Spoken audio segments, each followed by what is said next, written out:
এনেকুৱা আছিলে কালি এনেকৈ এক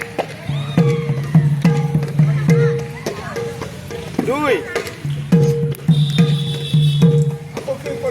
তিনি চাৰি এই গিৰি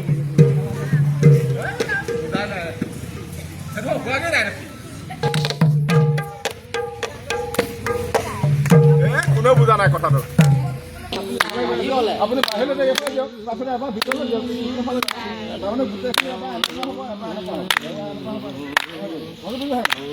এবাৰ মাজলৈ চাই দিব এবাৰ বাহিৰলৈ গৈ সেইটোৱে কথা আপোনালোকে এনেকৈ চাইড চাইডে গৈ আছে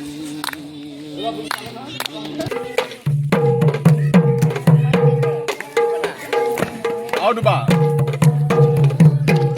আৰু এবাৰ